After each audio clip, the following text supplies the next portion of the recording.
6 గ్యారెంటీలను అమలు చేసే విషయంలో 5 గ్యారెంటీలను అమలు చేసి తొందరలోనే రైతులకు 2 లక్షల రూపాయల రుణమాఫీ జరుపుకొని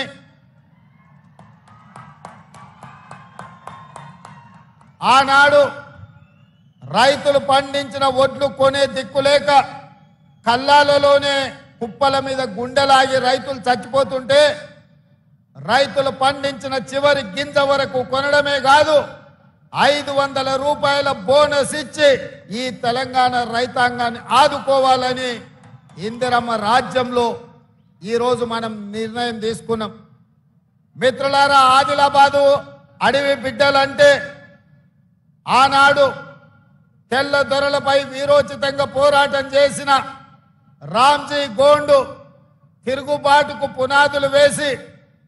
ఆనాడు తెల్ల దొరలను తరుముతుంటే కుట్రపూరితంగా రామ్జీ గోండును నిర్మల్ జిల్లాలో ఉన్న 1000 ఊర్ల మర్రి సాక్షిగా 1000 మందిని ఆనాడు ఉరిదీసిన ఆదిలాబాదు బిడ్డలు పౌరుషాన్ని వదులుకోలే. ఆ తర్వాత జల్ జంగల్ జమీన్ పేరు మీద ఈ ప్రాంతంలో ప్రజల తరఫున నిలబడి ఆదివాసి బిడ్డల హక్కుల కోసం, వాళ్ళు దున్నుకునే భూముల కోసం, వాళ్ళు పండించిన పంట మీద వాళ్ళ హక్కుల కోసం కొమరం భీం అనే మీ బిడ్డ పౌరుషాన్ని చాటి ఈ గడ్డ ఎప్పటికీ ఎవరికి తల వంచదు, ఈ గడ్డ స్వేచ్ఛను కోరుకుంటుందని చెప్పి మీ బిడ్డ కొమరం భీం నిరూపించండి. ఇవాళ నిర్మల్ జిల్లా నుంచి మిత్రుడు శ్రీహరిరావు గారు ఆ ప్రాంత కార్యకర్తల నాయకులకు అండగా నిలబడి ఈరోజు ముందుకు కాంగ్రెస్ పార్టీని తీసుకెళ్తా ఉన్నారు. అదేవిధంగా ఈ ప్రాంత ఆదివాసీలు పండించిన పంటల్ని దళారులు దోపిడీ చేస్తుంటే 1980లో ఆనాడు ఆదివాసి బిడ్డలు తిరుగుబాటు బావుటను ఎగిరేసి ఆనాటి ప్రభుత్వాల మీద, దోపిడీదారుల మీద, దళారుల మీద పోరాటం చేస్తే ఆనాడు జరిగిన కాల్పుల్లో ఆదివాసి బిడ్డలు చనిపోతే ఇంద్రవెల్లి అమరవీరుల స్తూపం సాక్షిగా ఆ కుటుంబాలను ఆదుకొని వాళ్ళకి ఇందిరమ్మ ఇండ్లు ఇచ్చి, వాళ్లకు భూములు ఇచ్చి ఇంద్రవెల్లి అమరవీరుల స్తూపాన్ని పర్యాటక క్షేత్రంగా మార్చి ఈరోజు అభివృద్ధి పదంలో నడిపించాలని మన ఇందిరమ్మ రాజ్యంలో మనం నిర్ణయం తీసుకున్నాం. ఇదే కాదు, ఈ ప్రాంతంలో ఆదివాసి బిడ్డలకు ఇష్ట దైవమైన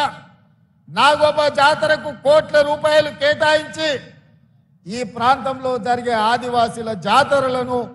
వాళ్ళ యొక్క భక్తిని వాళ్లకు ప్రభుత్వం అండగా నిలబడాలని ఇవాళ నిర్ణయం తీసుకున్నది. ఇదే కాదు మిత్రులారా, బోత్ ప్రాంతంలో మా మిత్రుడు మళ్ళీ చెప్తున్నాడు, అన్న కుప్తి ప్రాజెక్టు గురించి నువ్వు చెప్పాలి,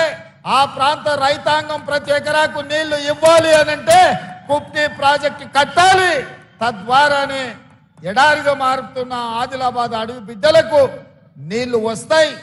ఈ భూములు బీళ్లు మారుతాయి, ఈ భూములు పచ్చని పైర్లతోని ఇవాళ పంటలు పండుతాయని చెప్పి వారు చెప్పారు. తప్పకుండా నేను బోత్ ప్రాంతంలో ఉండే బిడ్డలకు నేను మాట ఇస్తున్నా,